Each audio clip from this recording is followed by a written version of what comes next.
價錢咧可以話係震驚全珠海，創咗珠海新樓盤價錢嘅新低紀錄啊！呢度咧就係一個3萬平方米嘅一個商業街區啦。咁咧一眼就望晒啦，雖然唔係好大，其實咧入到嚟嘅感覺上咧都係比較舒服嘅。我覺得唯一比較大嘅缺點就係比較細咗啲，我睇起身有啲奇怪就呢嚿嘢啦，即係話唔知點解佢會咁樣嘅設計。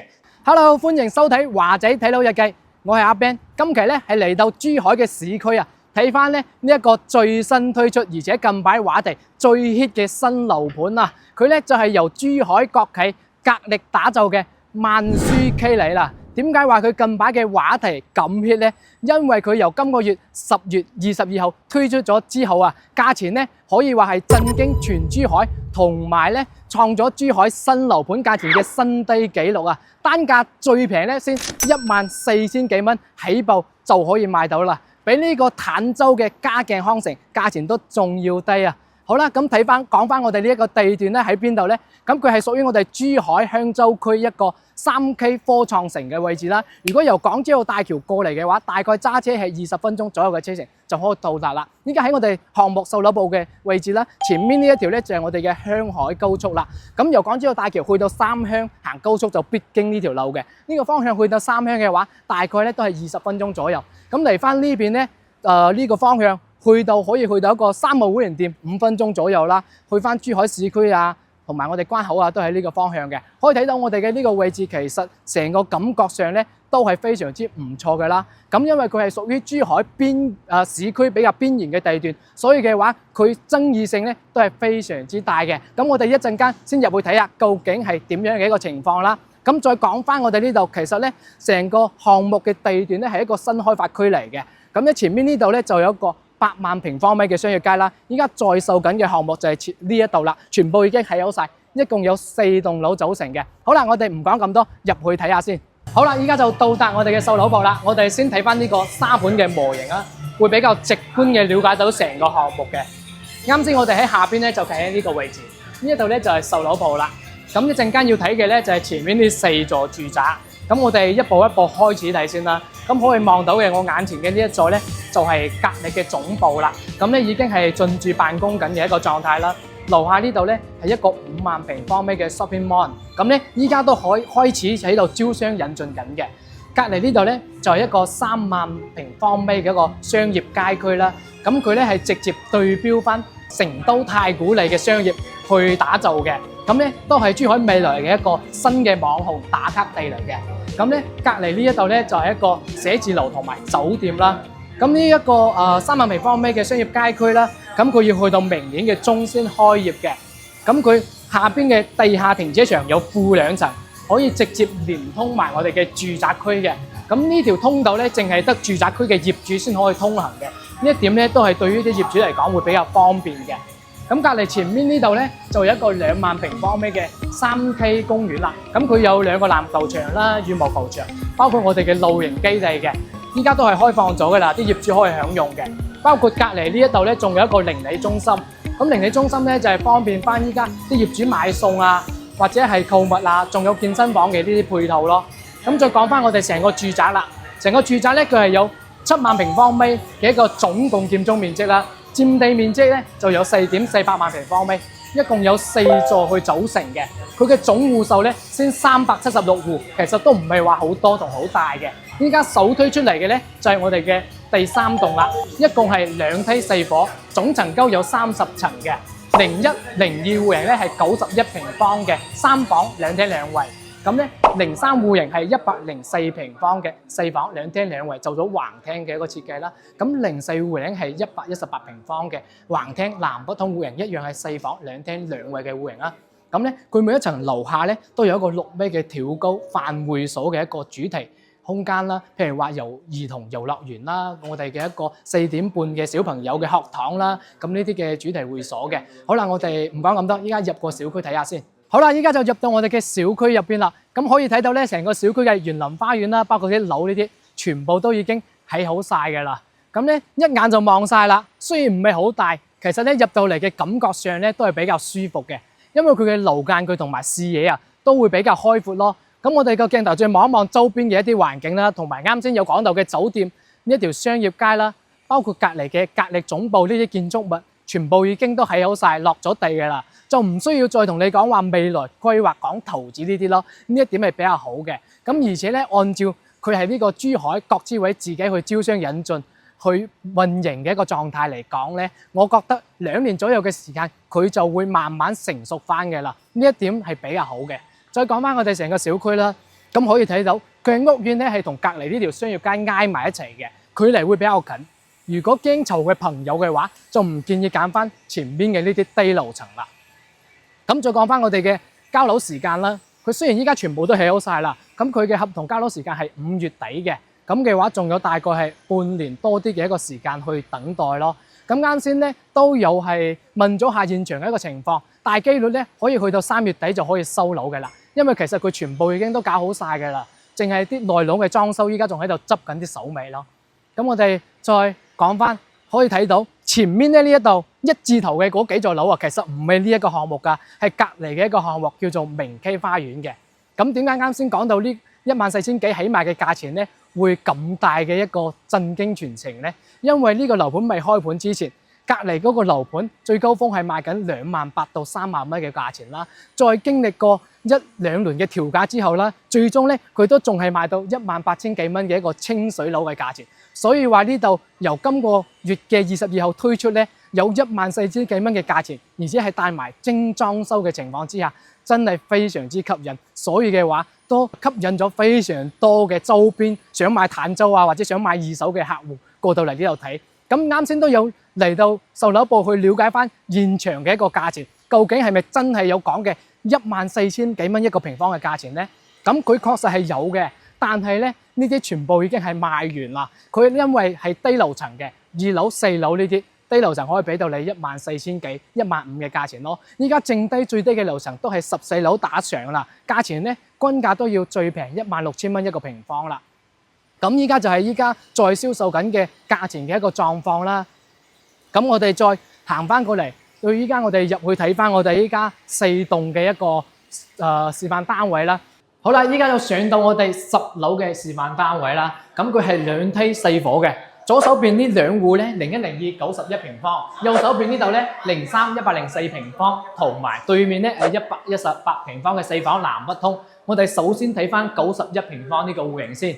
嚟感受下公區，其實佢啲過道位置咧都係比較闊落嘅。再入翻嚟咧，一左一右，我哋睇翻右手邊嚟呢間啦。咁佢係一個實體嘅交付標準嚟嘅。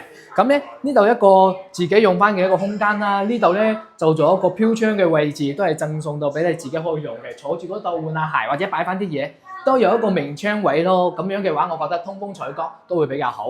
咁包括佢公區呢度咧，都同你做埋一排嘅呢啲金屬質地嘅護牆板啊。呢一點咧都會做得比較細節，做得比較好嘅。咁再入翻嚟咧，就睇翻我哋呢個戶型啦。先睇翻個戶型頭先，係啦，望眼先。嚟呢個係91平方嘅。呢種咧就比較傳統嘅 T 字戶型啦，中規中矩。咁咧大廳、房間3間2衛嘅。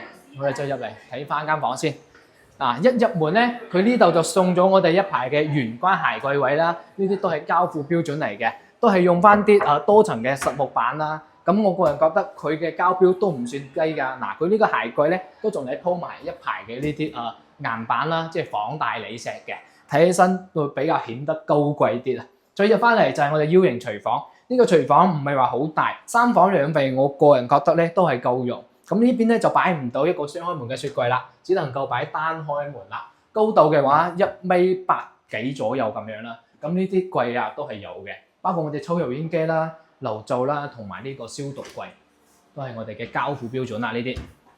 咁佢呢度咧格力嚟講，我個人覺得佢喺珠海市區唔會因為佢嘅價錢，即係話比周邊平，而咧佢啲交付標準有降級嘅。點解咁講咧？因為佢呢個樓盤喺早2年其實已經全部都起好晒嘅啦。咁咧佢嗰陣時嘅價錢，整體市場咧都係2萬幾到3萬蚊，佢已經起好㗎。但係嗰陣時仲未定價嘅。但係經歷咗呢2年嚟講咧，成個市場嘅調價，佢今次出到嘅呢口價錢嘅話，已經係起好嘅啦，就唔會話再降翻標準啦。呢方面咧，我個人覺得比較好嘅。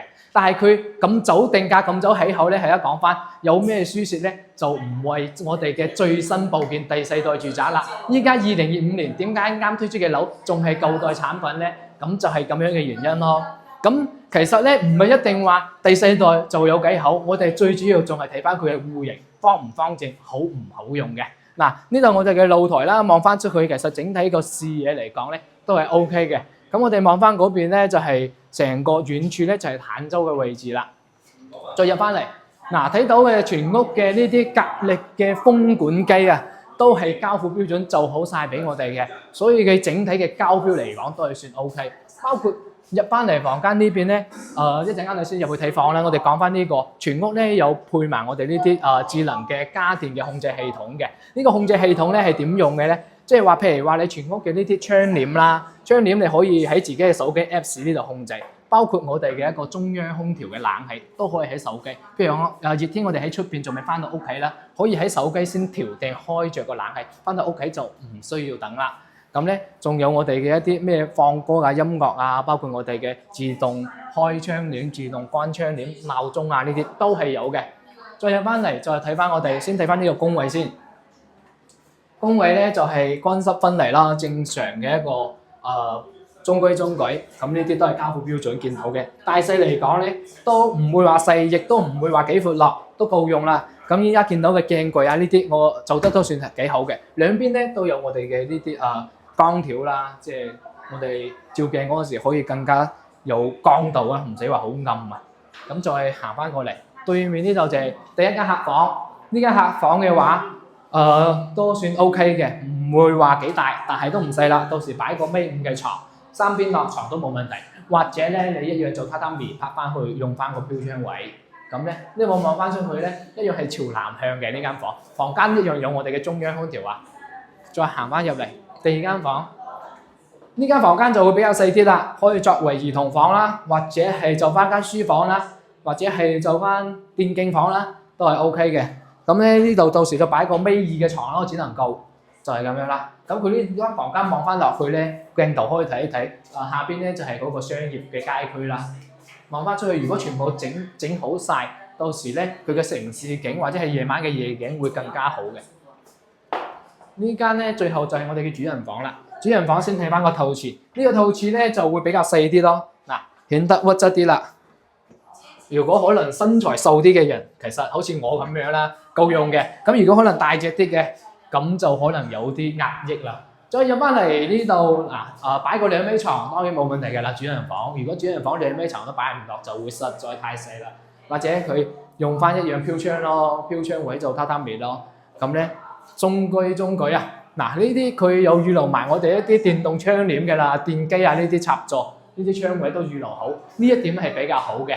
我哋呢個91平方嘅單位就睇完啦，我哋睇翻隔離嗰個104平方呢個單位咧，都係我個人咧最中意一個單位嚟嘅。我哋首先睇翻呢一個戶型圖先，由戶型圖呢度咧都可以睇得出咧，佢成個戶型係比較方正嘅啦，而且係做咗一個橫廳嘅設計啦。咁我哋入門就喺呢邊嘅。咁咧呢度係3間房間，主人房帶埋套間就喺呢個位置啦。咁佢露台都係全贈送面積啦，包括我哋房間嘅飄窗啦，咁呢啲都係贈送面積嚟嘅。咁我哋再睇翻由入門呢邊啦，咁佢咧係獨門獨戶嘅一個設計嚟嘅，而且呢度隔離都有一個比較大嘅窗台同埋一個窗位啦。咁樣嘅話，佢嘅採光嚟講喺成個公區過渡都會比較光猛，唔會咁壓抑咯。咁再入翻嚟咧，可以睇到。呢啲門同智能密碼鎖咧都係同啱先講嘅有啲一樣係交付標準嚟嘅。咁佢隔離呢度咧係有一個水井嘅位置啦。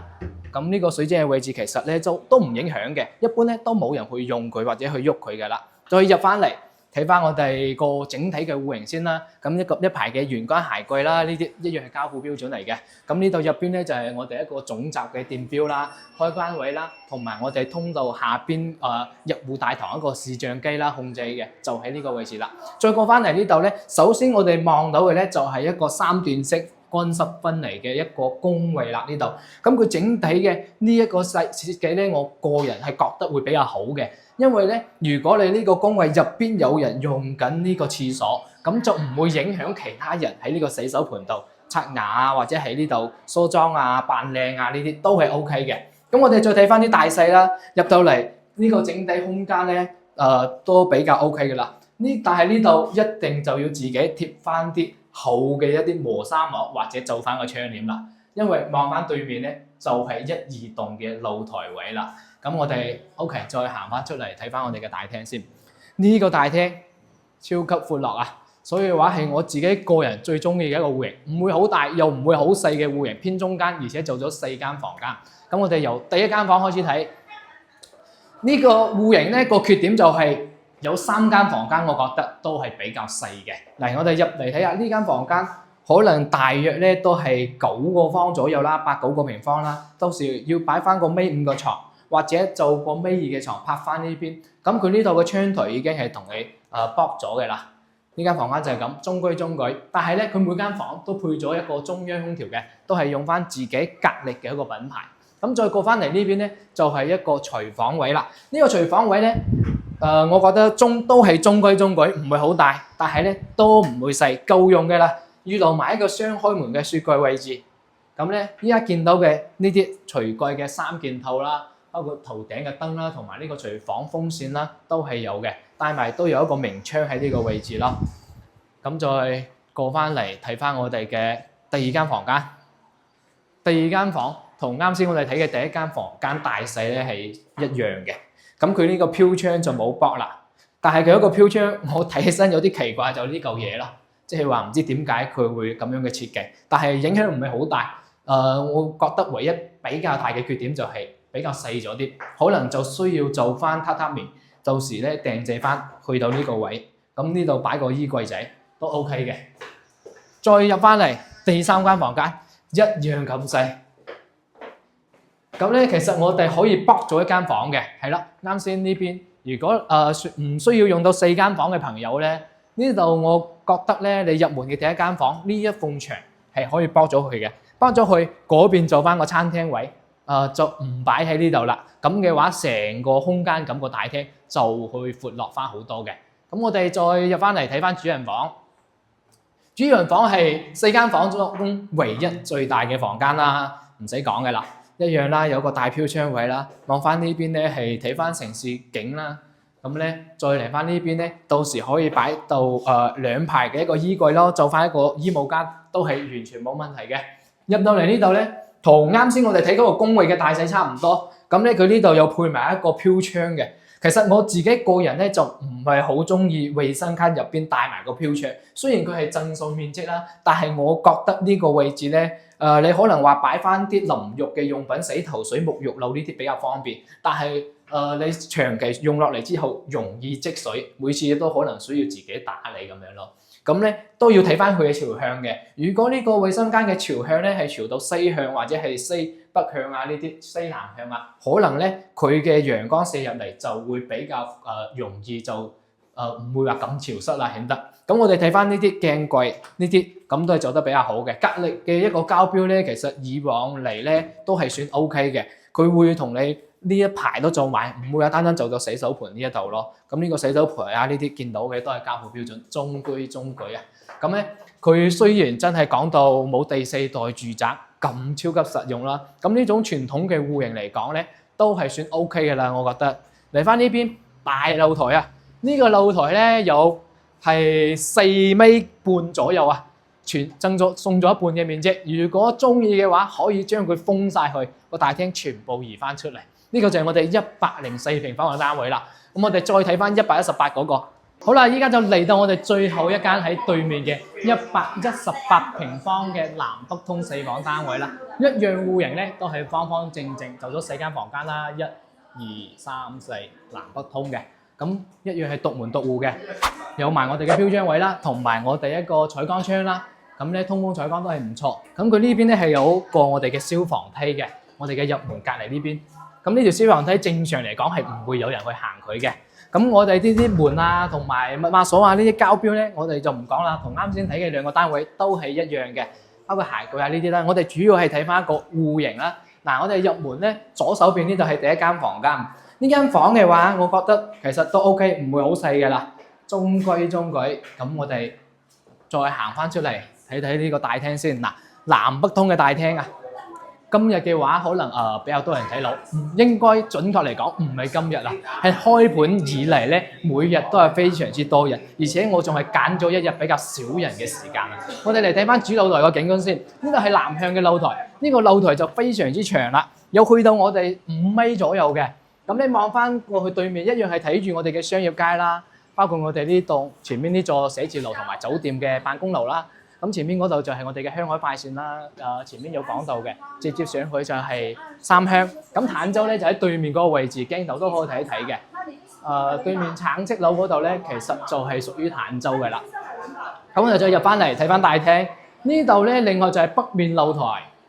咁我哋睇廚房位先啦。咁因為有人喺度睇緊。咁廚房位置嘅話，同104嗰個差唔多，我覺得。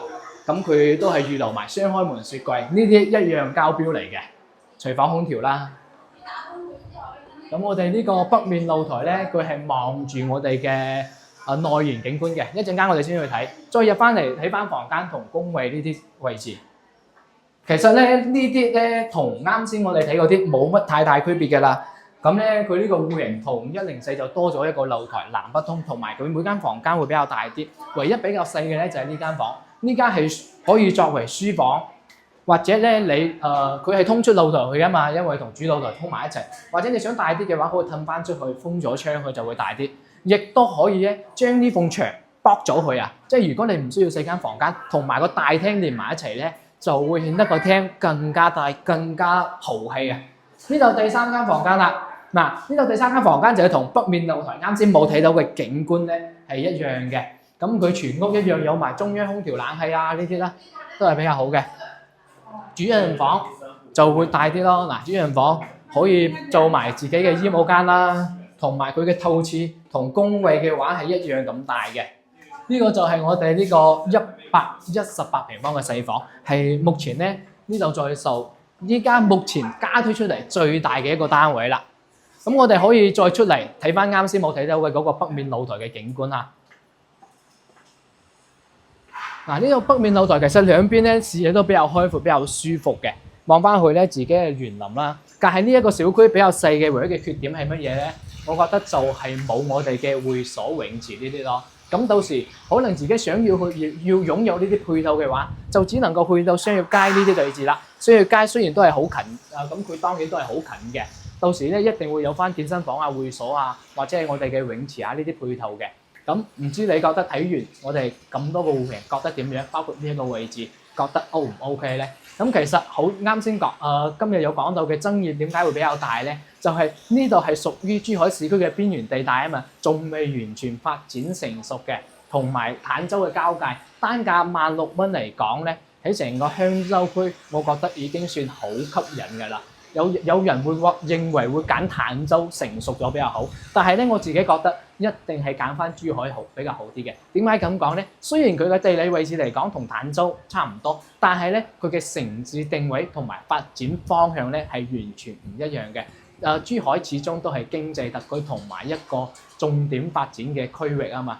佢呢一區咧其實講喺呢個3K 科創城嘅主要目的咧係格力攞落嚟搞翻一啲高新產業園，面向嘅人群咧就係年輕人群啦。因為佢成個發展規劃已經係落晒地㗎啦。咁咧整體咧可以容納500嘅呢啲企業落到嚟呢邊，到時做翻啲研發中心啊，呢啲無人機啊，或者係我哋啲高新嘅科技啊呢啲咁樣嘅產業園嘅。所以話佢嘅發展方向就坦洲唔一樣咯。買呢邊嘅話就更加要可以我哋要睇翻遠啲，睇翻前景咯。始終咧都係珠海市區啊嘛。咁就唔知大家睇完覺得點樣咧？如果有興趣嘅話，可以下方留言，我發你詳細資料啦。咁我哋下期再見。